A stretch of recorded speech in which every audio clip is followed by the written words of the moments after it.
God damn it, look at this stupid bloody awning.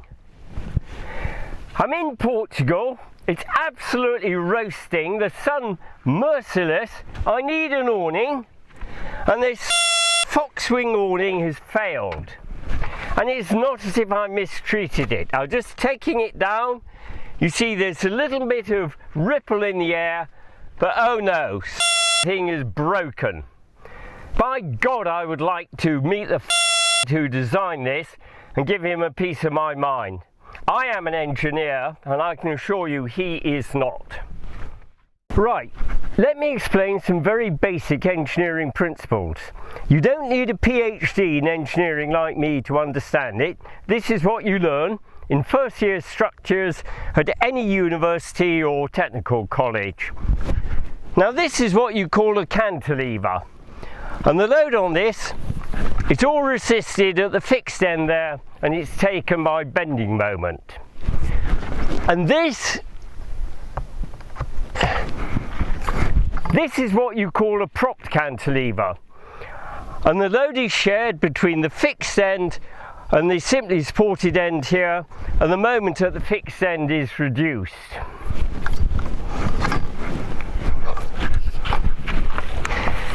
Now this is what you call simply supported.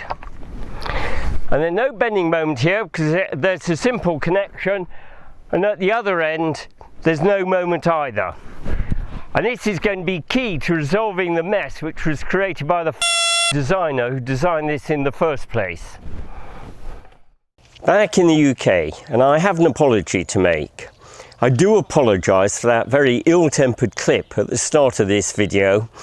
It was taken at the heat of the moment, and hot it was too. I was very hot and bothered. It was about 38 degrees, the awning had broken without warning, and I immediately realised it was going to make my trip very difficult.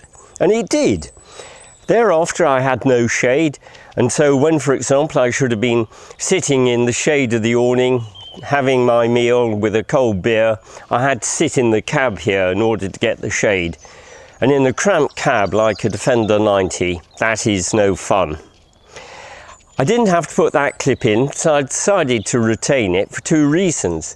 Firstly, in case anyone from the manufacturers ever sees this video, I would like them to realise the amount of inconvenience that these breakages cause.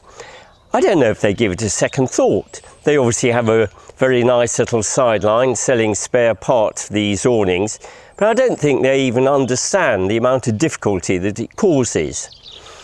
The other thing, I wanted to place on record just what the wind conditions were at that time. And you can see there was just a very, very gentle ripple of a breeze, hardly anything. The problem obviously lies with the knuckle joints, which are incredibly weak. I don't know what they're made of. Looks to me like dark chocolate. Anyhow, let's go inside now and let's analyse what's going on. If you're not interested in the technical side of this, you can jump ahead towards the end of the video and you'll see what modifications I've come up with. So let's have a quick look at this to see what's actually going on. We got the vehicle here, the awning mounted on the rear corner. It's a 270-degree design divided into 4 sectors. So we got 67.5 degrees per sector and the arm length is 1.9 meters. I now want to look at the section properties of the awning arms and what their strength is. Incidentally, this isn't complicated stuff. This will be part of the year 1 syllabus for any engineering student. Now we've measured the dimensions of the arm, OD 22.1, ID 19.6 millimeters. We calculate the moment of inertia and then the section modulus, which has the value 1.27 times 10 to the minus 7 meters cubed. Now the section modulus gives the relationship between the applied moment and the maximum stress seen by the section. Now what we want to do is we want to see what bending moment will start to cause yielding in the arm. When you get yielding, you stress it beyond the elastic limit, and if you unload it, there's permanent deformation.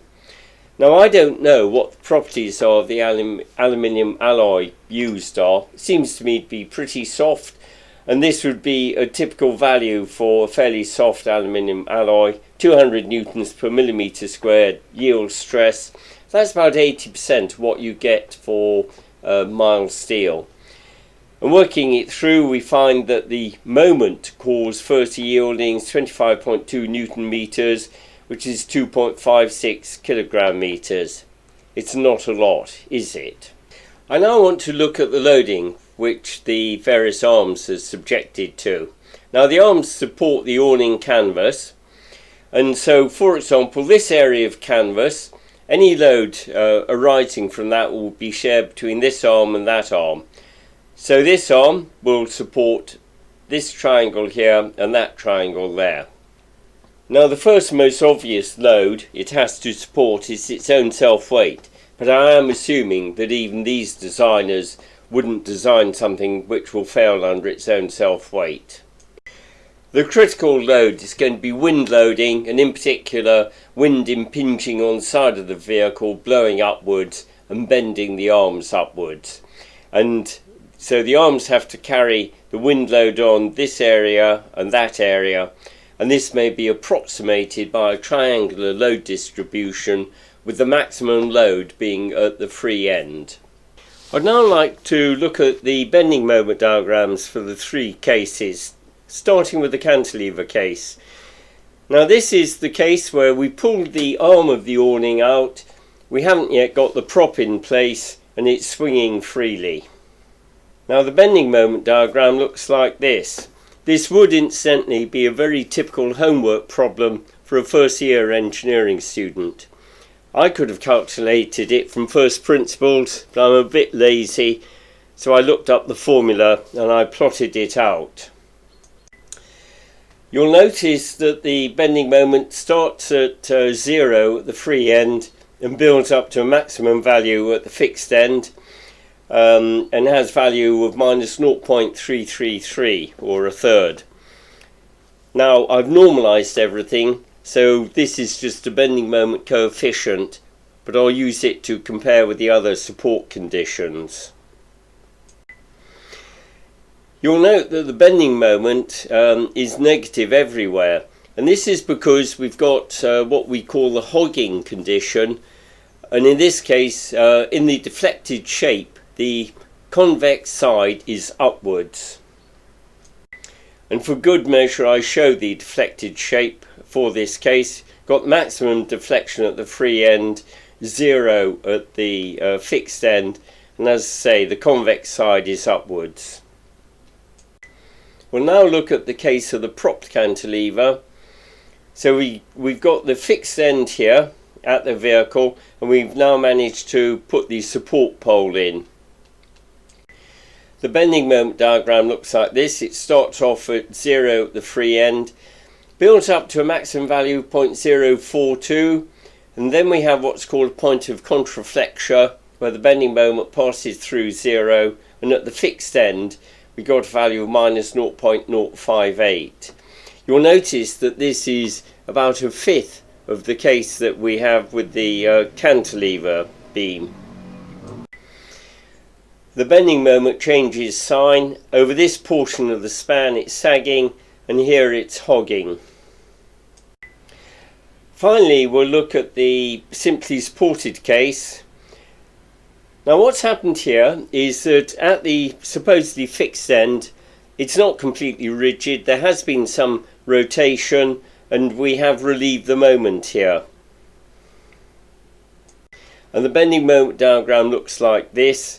It's 0 at either end, has a maximum value of 0.064 in the middle, and you'll notice that it's positive everywhere because we've got a sagging bending moment condition. And here I've plotted the deflected shape.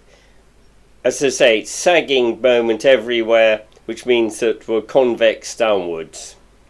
In practice, when the awning's erected, the arm will be somewhere between the propped cantilever condition and the simply supported condition, and these two cases will bound the overall bending moment that the arm sees. I now want to calculate what loading is going to cause the arm to start yielding. We know what the yield moment is. It's 25.2 Newton meters. We've got a triangular load distribution. We calculate the fixed end moment here, and we find that the distributed load has a maximum value of 20.9 newtons per meter. Knowing the distributed load which is going to cause yielding in the arms, we can relate this to the wind pressure and hence to the wind velocity. Now the width of canvas supported by each pole is about 2 meters at the outside end, and hence the critical wind pressure is about 10 newtons per meter squared. We can then relate this to the wind velocity.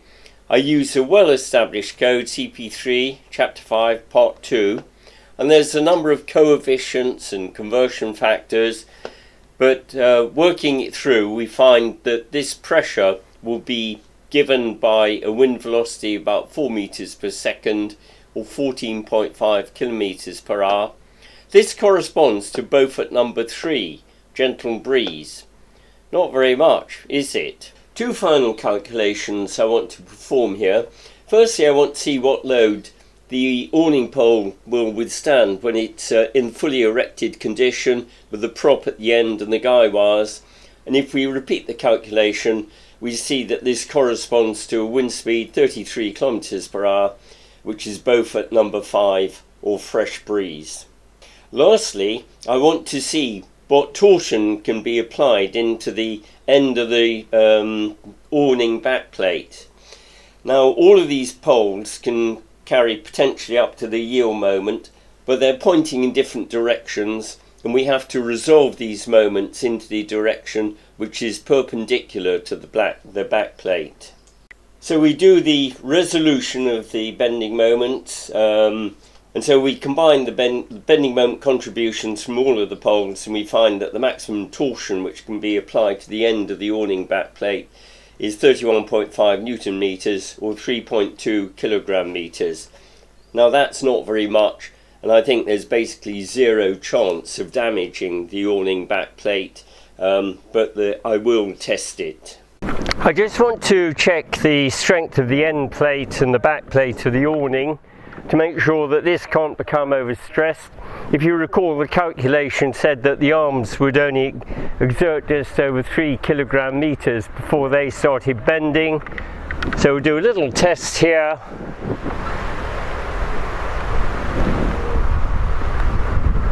And we have there 15 kilogram meters and just a bit of deflection, so no problem. Okay, so what to do about it? Well, I've looked at the strength of these aluminium poles. They're not very strong, but they will do a job. The weakness lies in these chocolate knuckles here. I don't know what their strength is, but we know that they're a great deal weaker. Now, in order to rectify this, I can go in one of two directions. One is to put in more flexibility, and the other is to put in more strength and rigidity. Let me explain. At the moment, this has a moment resisting connection at the top, and it attracts moment and has to resist it, and if it fails to, it breaks. But if I make this into a pin joint at the top, it means that no moment will be attracted and there will be nothing to resist. It does mean that if we take the pole out, it will immediately flop down, and it'll be a bit awkward and ungainly, but we pull the awning around, we put the props in, and away we go. And I actually think that that's probably the best way to go. But it is a change of design concept. It will require a bit of development, a bit of prototyping, and for me it's going to be more work. The other more obvious way is just to strengthen it. Now, one way to do this is to buy a bit of stronger tube, and I've got here a carefully selected bit of stainless steel tube. And if we get it right, it will just slide over the top of this pole here, and so we'll have a strong end section, and we carry this all the way through to the pin and do away with the chocolate knuckles. And so this is the way that I'm going to go. I bought a 1 metre length of stainless tube, cut it into 4, so each of these is 250mm long. Required a lot of fettling and cleaning out. There is a small seam inside which you have to clean out, but with a bit of persistence you can get this to slide over the top, and this is now a nice snug fit. So the last 250mm of each of these poles is going to be in stainless, and the weak point on this pole is going to be right here. I've now got to drill these with an 8mm hole to take the pivot, and of course you need one of these, which is a cobalt tipped drill bit. Now, using the cobalt tipped drill bits, it isn't too hard to drill out the 8mm holes. However, I can't use this tube as it currently stands. The diameter is too great fit between the fingers. So I've had to squeeze this down in the vise, and that's now a good fit.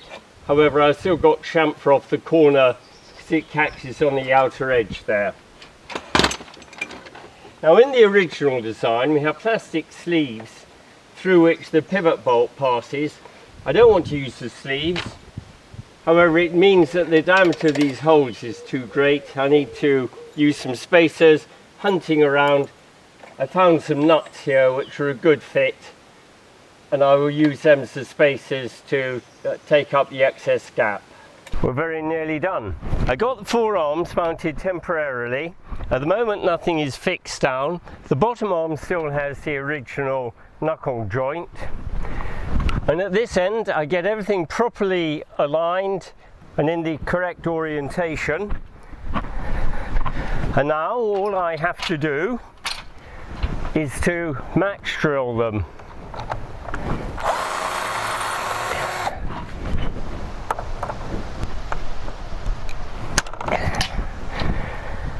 Done. So let's see if I can open the awning without it actually breaking.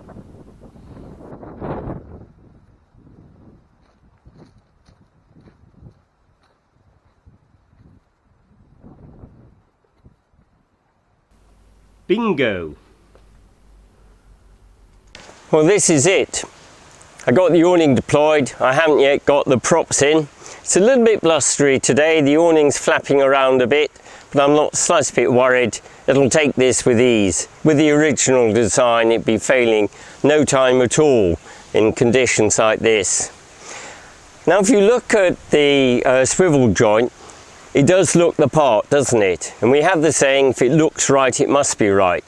I have to admit, it took me a long time to get it right. There was an awful lot of fiddling and adjustment and putting the tubes in the vise and grinding down the back plate and getting the spacers the correct thickness. It took me quite a few hours, but I am now satisfied that it's working as it should. I'm sure that owners of other Foxwing awnings will be very jealous of what I've got here. So what's its strength? Well, the weak point is no longer the swivel. The weak point will actually be where the aluminium tube runs into the stainless tube, and I can feel it just here. We get a useful gain, by the way, because the bending moment here is about 80% of what it is at the end. Now, I don't know what the failure load was on the original knuckle joints, but I'm guessing probably about half what we had in the aluminium tube. The strength now compared to the original, certainly double, probably 3 times as strong. For me, this is now a usable and workable design, whereas previously it just wasn't. So, final question, is this actually fit for purpose? And I hasten to add that what I'm going to say is purely my personal opinion. And in my opinion, it is fit for purpose, but under very restricted circumstances. Let me explain. Now, before you buy this, in the publicity, there's nothing saying that this should only be used in mild weather conditions or anything like that. And when you buy it, in the instructions, the only warning given is that poles and ropes must always be used when the awning is open. But it's only when you actually open the awning that you see this warning, and it says that you've got to have people assisting in all weather and wind conditions. So the manufacturers are actually saying this should not be used by solo travellers. Furthermore, if you're doing overland travel, You've got to cater with the conditions as you find them, and things aren't always under your control. And accordingly, your equipment needs to be essentially robust. I think it's fair to say that this is essentially a fairly fragile design. So I don't think this is suitable for longer trips or overland travel. To me, the best application would be for family groups going out camping at the weekend. Now, I'm a little bit surprised. The design's been around for 20 or more years. The manufacturer is well aware of this problem of the breaking joints, and yet he seems to have done nothing to rectify it. It's okay, it's his choice. I don't really know this firm, Rhino Rack. I think they're big in Australia. They're not widely sold over here. But you have a bad experience with one product and you avoid that manufacturer again. And I certainly won't be buying any Rhino Rack products in the future.